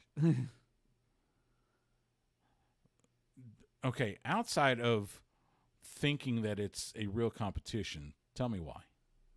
He just hasn't had his story fully told just yet, necessarily. Like, I think he needs to have one more big hurrah to see if this will convince him to come over to the United States. Let's think about this for a second. We're talking the NXT United Kingdom Championship, which is not in the United States. It's in the United Kingdom. I know. He's not in the... So his story is being told in the United Kingdom. I know, and this is more of an opportunity for people that don't watch NXT UK to see him. But they've seen Walter. But they haven't seen him as like the super powerful champion. Yeah, they have. No, they've seen him on. They saw him on SmackDown that one time. Yeah, that one time. No, like I said, and again, as I mentioned, there's also the notion that Walter has held that title for. I think it's been at least a year and might be closer to 2. Yeah, it's probably closer to 2, but they got to get it off of him just for the sake of having something different. Maybe. You can't keep this is not the day of, Hogan holding the world title for 4 years. You can't do that anymore. I think you could if you had the right person. He's one of those That's people. The thing. You don't. No, he's not. He has everything that a WWE traditional superstar would need to have. He can talk. He has the look. He has the size. He's a character. Then you're just going to keep it on him forever, and then nobody will watch because why should I watch? Walter's going to win all the time anyway. I mean, we watched when Cena was doing that. I'm pretty sure Cena lost quite a few times. He didn't hold the title for 4 years or 2 years or even 1 year. I'm pretty sure he did. I'm pretty sure he didn't. We can check John Cena's title runs. I bet we can. I'm pretty sure he hit a year. No. Yeah. He never held the title for more than a year. No. I can almost guarantee that. WWE doesn't do that. But with John Cena, they would. No, they didn't. The only reason that he probably wouldn't is because he got hurt. Hear what I just said. They didn't. They didn't do it with Rock or Stone Cold. The last time they did something like that was Hogan, back in the 80s.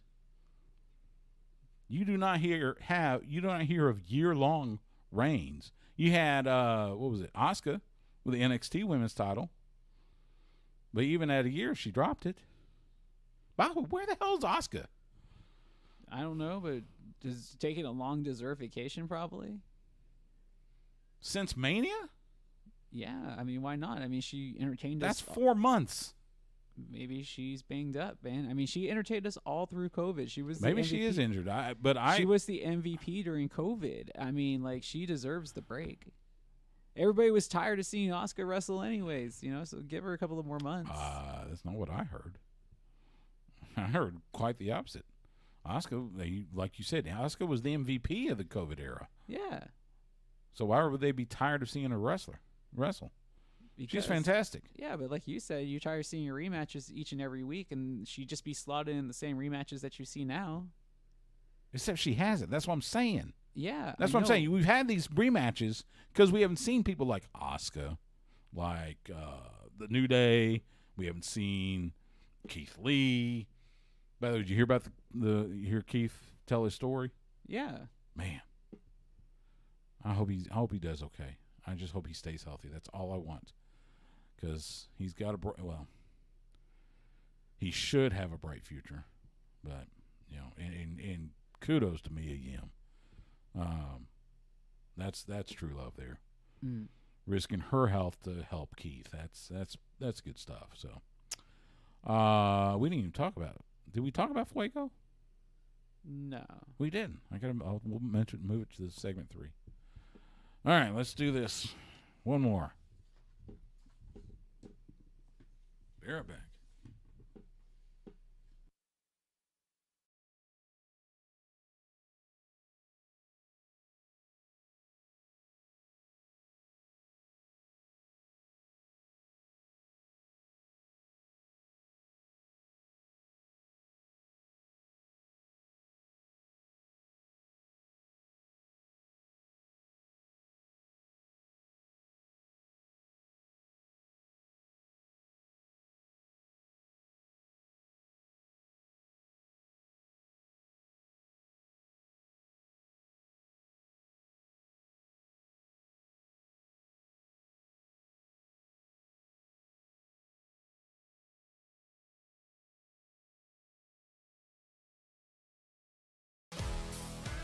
Sports guys talking wrestling on the horn. Stu Myrick, Justin Smash Simmons. We're taping this on Tuesday night, so this is before AEW Dynamite. Young Bucks face Jurassic Express for the titles. I don't think the titles will change hands. It'll be a fun match, though. I mean, you figure this would be the time that it would happen, though. Jurassic Express was going to get its push. I would think they would save that for either Proud and Powerful, or they'd save it for FTR. I don't know. We'll see. Mm. I'd love to see Jungle Boy and Luchasaurus win the titles. You know, that'd be cool. I mean, like you said, building new stars, that's how you do it. Boy, and they have, including someone that we know really well, Fuego del Sol.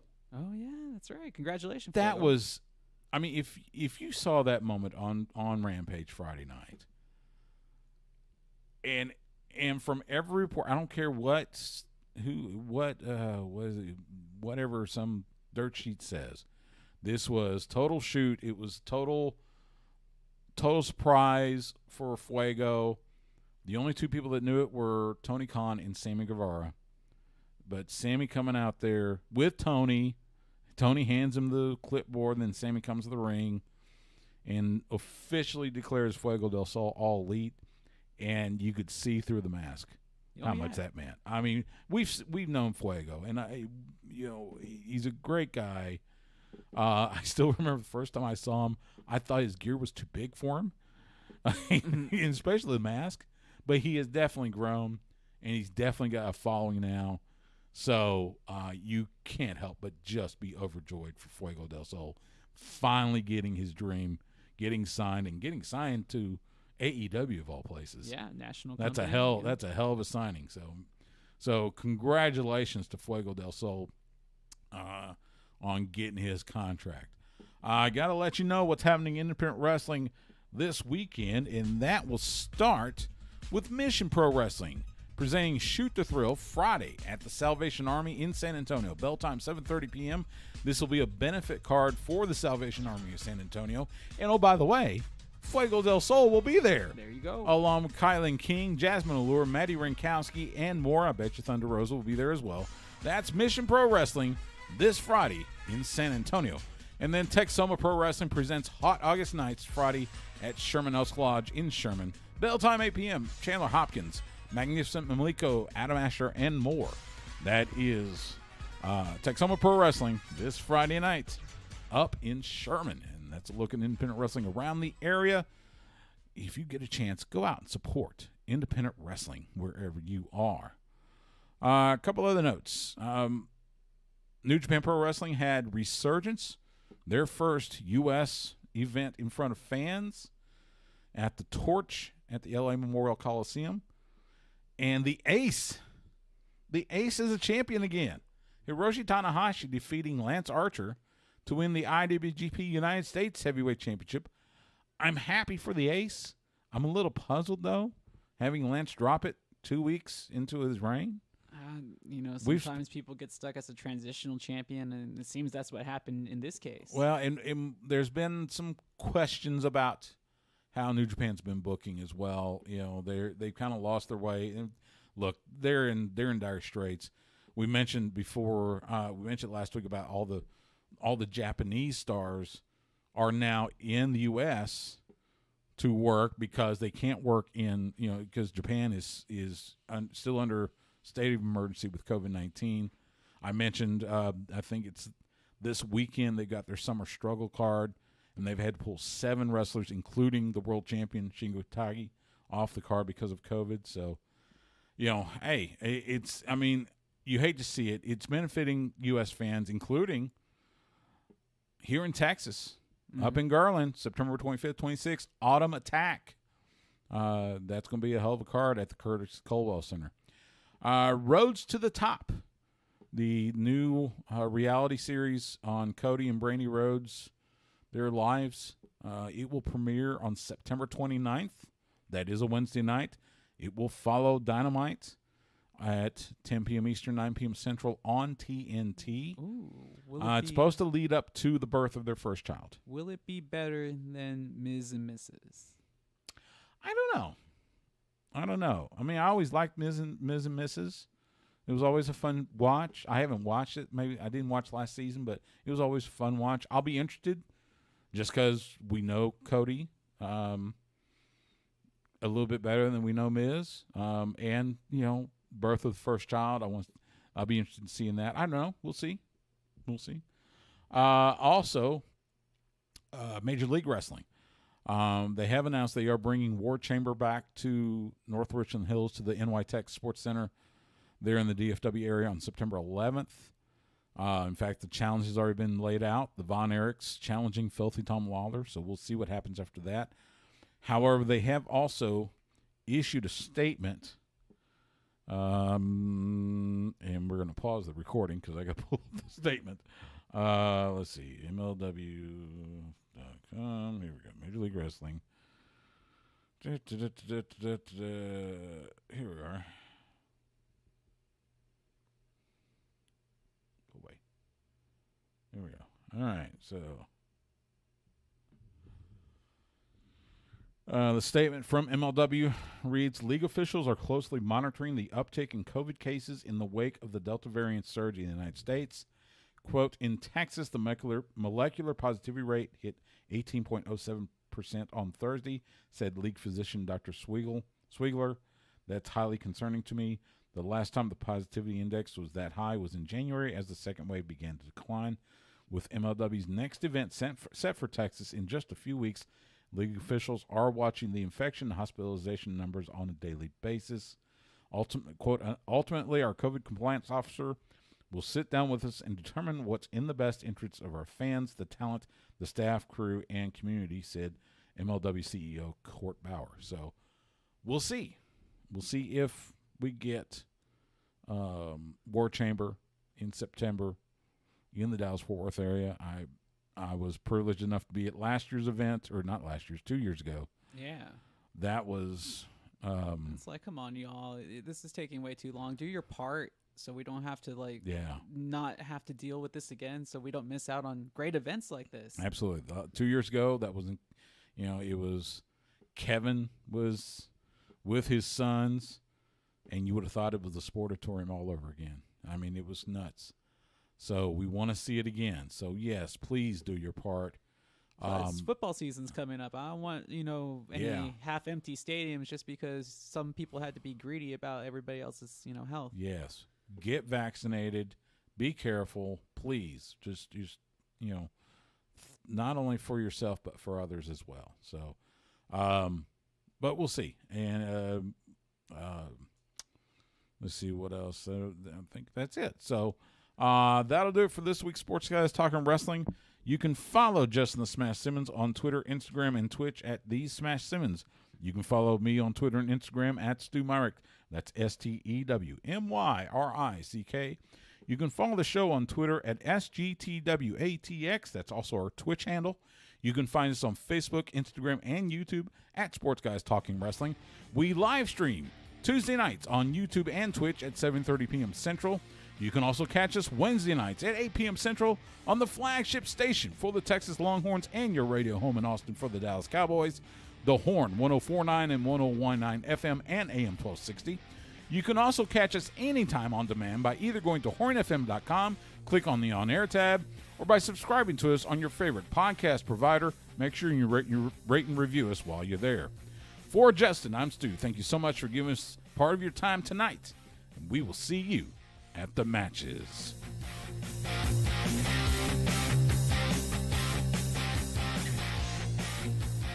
Goodbye and good night. Bang! And that's how you do it. All right. So. I have no other comments or complaints. I think we covered pretty much everything. We did. Got it all in. I think I may not have to edit too much. I think we got it into 45 minutes, so that's good. For those of you on YouTube or Twitch, we have to get the radio show in within a 45-minute window because got to account for commercial breaks and such. So. And Stu doesn't want to have to edit. And I'm trying, because it's a late night if I have to edit. So, it's one of those things that's part of the homegrown charm of this show is that I do everything, including the editing, and so that's on top of my state government career and other things like going to Austin FC tomorrow night. Oh, nice. Can they score a goal? Probably please? Not. They Musa Jite. Yeah. He showed up at the training center. They had a picture of him actually training with Austin FC. But he won't start. No, he won't start. Of course not. Well, I'm just glad he's there. Hey, there's my buddy Akbar from American Ninja Warrior. So anyway, going to the Austin FC match tomorrow night against Vancouver. I am going to miss Saturday's match because Round Rock Express are facing, I forget who it is. It actually doesn't matter because the post-game concert, it's 80s night. Oh, the Spasmatics. Oh, man, I haven't seen those guys in ages. So I am going to go, and we didn't get to see it last year. So, but every year I usually try to make it to their post-game concert. Stuart, you having a date that night? Yes, nice. my girlfriend will be accompanying me. You called her girlfriend? Nice. Yes, my girlfriend. Congratulations. Yes, Sue. she is. Let's see, what time is it? It is 9:07 Central. Congratulations. Which means it's 4:07. Oh, they've already checked in. They've already checked into so they're in Hawaii. She and her family are in Hawaii. Nice. On the Big Island, vacationing. And she is about to get on the plane and head back. She's doing the overnight flight.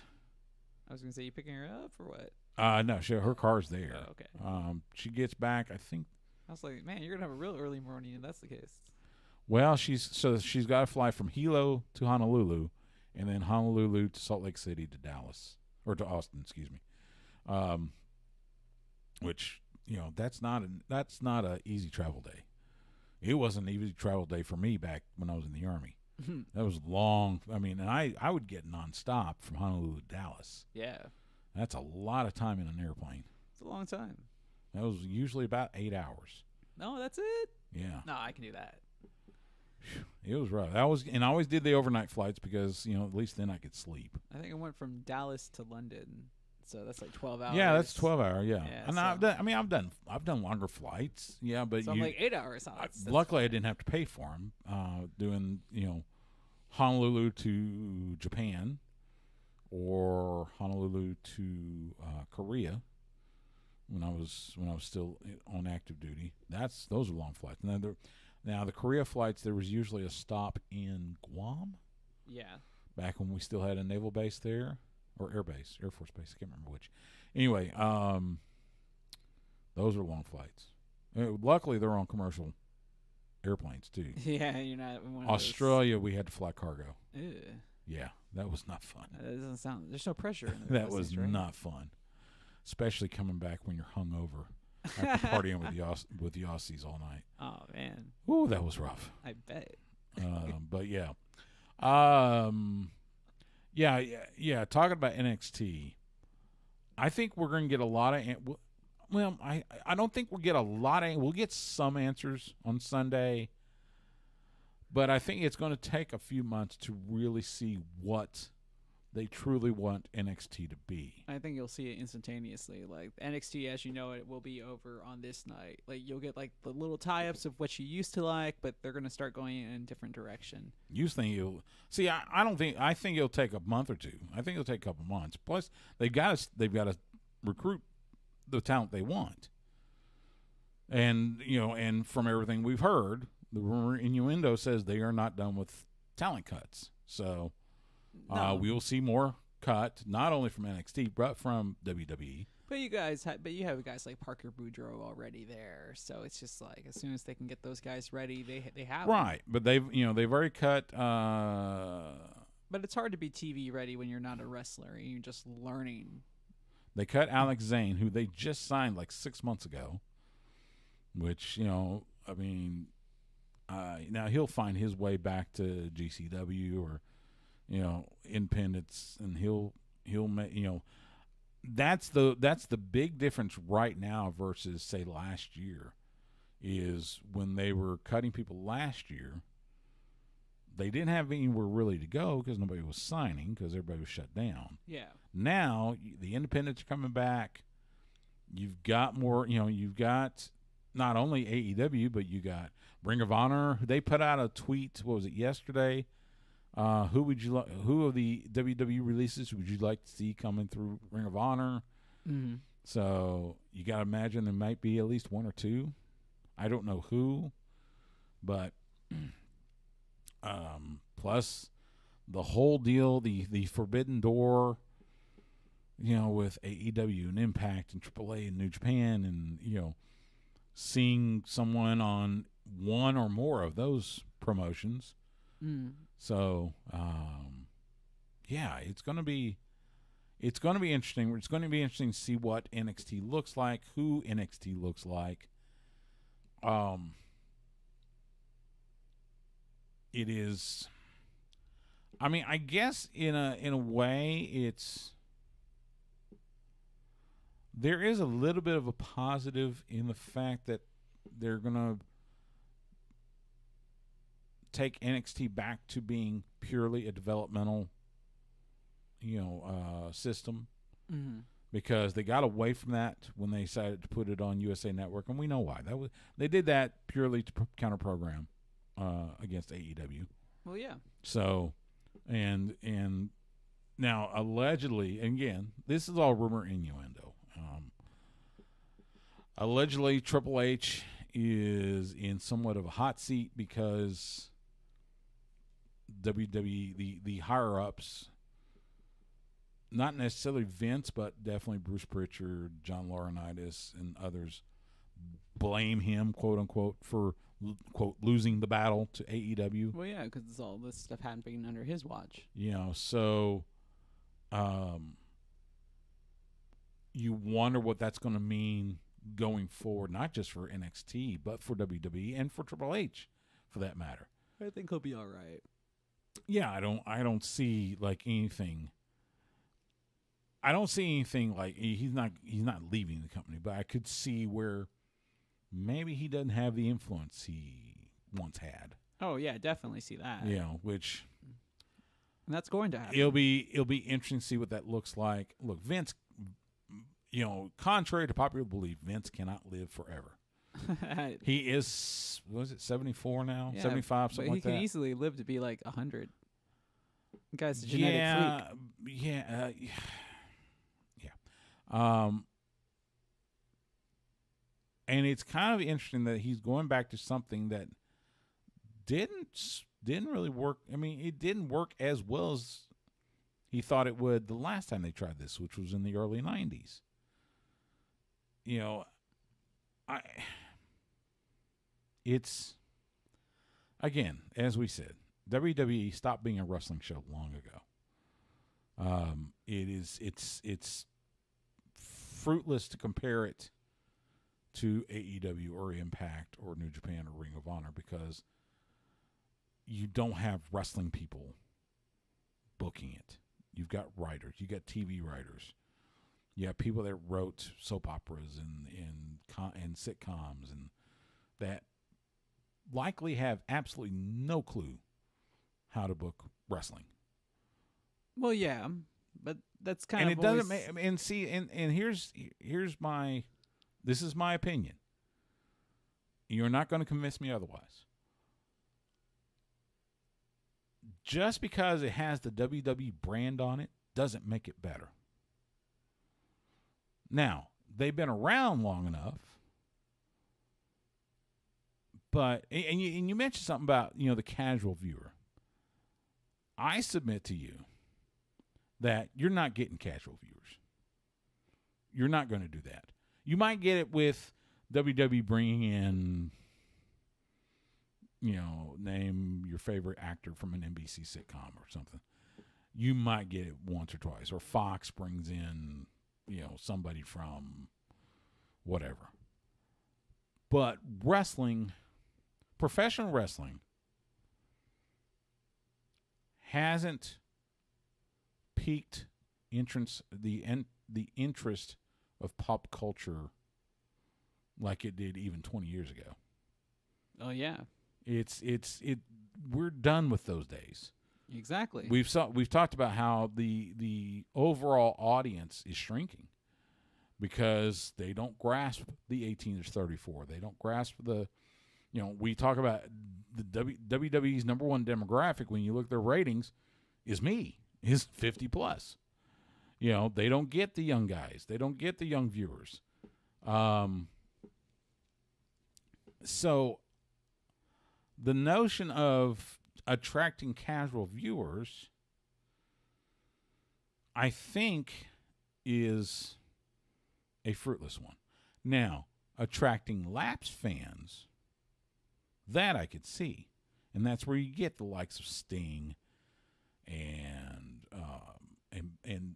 Paul White. Did you see Paul White on what was it? I guess it was Dynamite. Come in to save Tony Schiavone and his son. That was kind of cool. And almost put Aaron Solo through the mat with that choke slam. It was good. But that's the thing. You're not gonna. I think that's where they think, you know, and that may be fruitless. You know, it might be that, look, they're old people, we don't want to watch it. And that kind of goes to my notion that most young people today think that old people are in the way. Man, did somebody like tell you this at the grocery store or something? No, I've been just on noticed this whole thing. Like I've all- noticed the whole it show. though. I've watched it. I've watched young people, and I. You never I said, "Get out of read- the way, Gramps. Move it. You're driving too Yeah. slow." No, because I don't drive slow. I'm just saying. It just seems like the younger wrestling fan, the 18 to 34, don't like anything that happened even 10 years ago, much less 20, Yeah, 30. and it's They understandable. want what's happening today. Yeah, You know, that's how all kids are. That's why pop music is pop music. Yeah, but there seems to be more of a disdain. Yeah, Like when I was a kid, when I was a teenager, I had respect for the Beatles and, Led Zeppelin and those bands. Nowadays, it's not like that anymore. You don't have, say, someone Metallica. The kids don't get into Metallica. They're not supposed to, because Metallica wasn't popular for them, because that's not who they're like. They want to relate But to. they're a classic. Yeah. Led Zeppelin wasn't popular when I was a teenager. That was old, but I got into it. Yeah. I mean, but that's not every kid. Well, that's what I'm saying. It's I like- think it's even less now. It's like, how often do you go listen to jazz music? It's like, I love jazz. I live love jazz. big band. I love big band. You I know, love but- 40s. But it's like, I'll I listen don't- to Tommy Dorsey. I don't expect somebody else my age to have the same appreciation for jazz at the same I'm not. level. No. You're not getting what I'm saying though. You're singling it out to just. I'm talking generation. This generation in general. I hear what you're saying, but it's every generation does that. That's why I was saying, like, you can't tell me that you weren't 25 I'm just at saying, one point in time. But what I'm saying, the disdain for the previous generation now is much higher than my generation had for the generation before me. Which is understandable. Well, because the generation before you was like the first generation of like teenagers. Because before that, everybody just went First generation. Okay. Oh, First generation teenagers. yeah. Explain that to me. Okay, Stu. Everybody so, goes through. Everybody's a teenager. Everybody. My grandfather was a teenager at one time. Only an age, but the concept of a teenager is socioeconomical. So after World War II, when there was actually a middle class, there was a time to become a teenager, because prior to that, you would have to go work in a factory or you would work on a farm. But you would be put to work at age 13, maybe drop out of high school, right, and get your job and get on with your life. So this was like the okay. first time in American history where there was actually like an expendable income. Forgive us, we've gone off the rail, but But go ahead. you I'm wanted, sorry. I mean, you wanted the answer. It's all socioeconomical. So, yeah, it's like your parents were like the first generation teenager if they grew up in the 50s, in the 60s.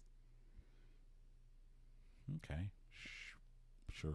Yeah, before that, the concept of teenager, like marketing to teenagers, music for teenagers, didn't exist. Rock and roll music isn't made for adults. It was made for kids. It was made for teenagers.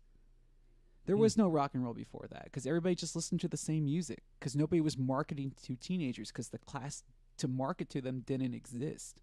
Well, there was only radio, and radio wasn't around that long. No, radio was the key. Yeah, it was. Radio yeah. was the key to all communication before television was invented. Yeah. So, I'm like, just saying. everybody listened to the radio. Sure. But the thing was is that it was like family oriented. So basically, those kids just listened to whatever their parents did because there was like one big radio in the house. That was their TV. You know, the stories and whatever classical big band America stuff that they were playing. Okay. Until the Sure. 50s. Like I said, it just seems like, we're losing that, and it's, it gets to where I feel like, I don't know. It's just, I'm just not crazy about it, quite frankly. I mean, not everybody's going to appreciate the classics, but I mean, you have to ask yourself this. How often have you gone back, because I just did it this week, and gone and seen like Vern Gagne versus Luthez at their peak in 1948? You can go watch that match on YouTube, but when have you found a fondness to do that? You know, so it's hard to say. I'm not like, sure I go back that far, but I've gone just- back to like when I was a kid and watched like old Mid-South Yeah, matches. but you're asking people that are like 14 to go watch stuff that when you were 14. So that's like a No, 35, 40 years difference, Stu. That's how old it is now. That's the gap. Yeah. So Well, yeah, maybe. it's the same deal. That's what I'm trying to say. Maybe. It's not just this But generation. I think like I said, everybody. It's maybe. every generation goes through it. Then maybe it's true. I am old and in the way. So Not hey, in the way. Hey. It's just that the product or is I'm just old changing. and I don't know what I'm talking about No, because I'm old. No, you have an opinion. I think a lot of people do feel that way though, What? especially my generation. That nobody cares, because and it's the age old thing. Young people think they know everything. Yeah, how do you think your parents feel? That's what I'm saying. I know. I'm sure my parents feel the same way. Believe me, now. my parents got a whole lot smarter the older I got. So, Yeah, I mean, I'm not discounting your knowledge and stuff. I'm just saying, like, hey, sometimes the product isn't meant for, it just wasn't made for our entertainment. It was made to capture somebody else's entertainment, and it's a variety show.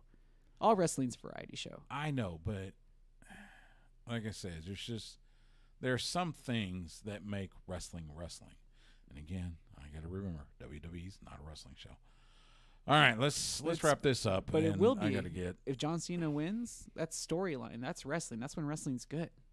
Like, this whole storyline's been good. See, I could say the same thing if Sting wins.